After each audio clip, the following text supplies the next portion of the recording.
पुढची बातमी येते नांदेडमधून। तर नांदेडमध्ये आज पहाटेपासूनच मुसळधार पावसानं हजेरी लावलेली आहे। त्यामुळे अनेक धबधबे प्रवाहित झालेले आहेत। त्यातीलच एक म्हणजे नांदेडमधील सहस्त्रकुंड धबधबा। या मुसळधार पावसामुळे या धबधब्यानं अकराळ विक्राळ रूप धारण केलेलं आहे। त्यामुळे निसर्गप्रेमींनी या धबधब्यावरती गर्दी करायला सुरुवात केली आहे।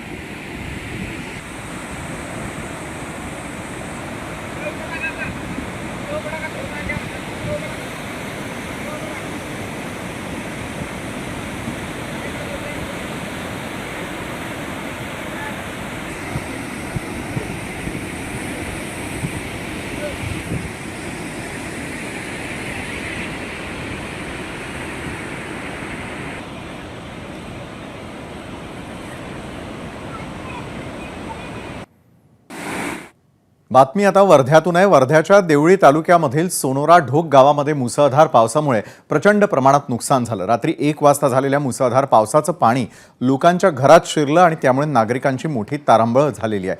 त्यामुळे नागरिकांच्या घरातील जीवनावश्यक वस्तूंचं नुकसान झालंय।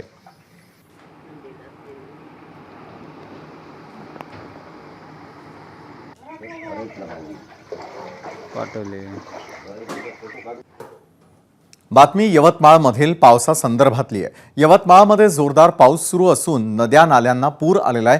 तर पूस नदीला आलेल्या पुरामध्ये एक टँकर वाहून गेलेला आहे। तर रात्रभर झालेल्या पावसामुळे बेंबळा प्रकल्पाचे एकूण 10 दरवाजे उघडण्यात आले। दरम्यान लेवा, हिवरा, पोखरी, खडका या भागात पहाटेपासून जोरदार पाऊस पडल्यानं शेतीचं मोठं नुकसान झालेलं आहे।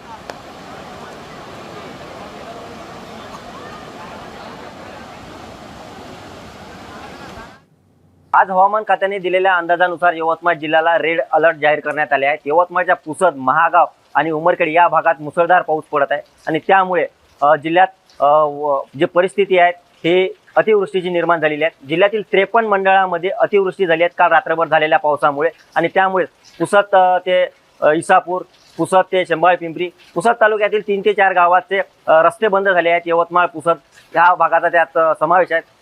बेंबळा प्रकल्पाचे 10 दरवाजे उघडण्यात आलेले आहेत तर अदरपूर प्रकल्पाचे हे 6 दरवाजे उघडण्यात आल्याची माहिती आहे। एकंदरीत जिल्ह्यामध्ये अतिवृष्टी परिस्थिती निर्माण झाली आहे आणि त्यामुळे जिल्हा प्रशासनाकडून SDRFची एक टीम सुद्धा नागपूरहून बोलावण्यात आल्याची माहिती येत आहे। एकंदरीत जर पाहिलं तर काल रात्रीपासून जिल्ह्यामध्ये कोसळत असलेल्या पावसामुळे आज जिल्ह्यात रेड अलर्ट असल्याने सर्व विभाग प्रमुखांना जिल्हाधिकारी यांनी मुख्यालयात राहण्याचे निर्देश दिले आहेत। निलेश पाळगे, ABP माझा, यवतमाळ।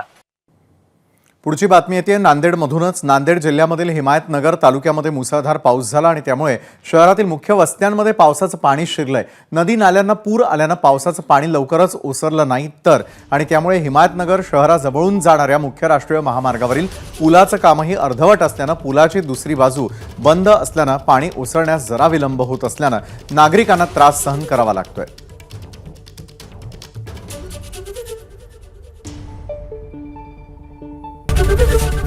ABP माझा, उघडा डोळे बघा नीट।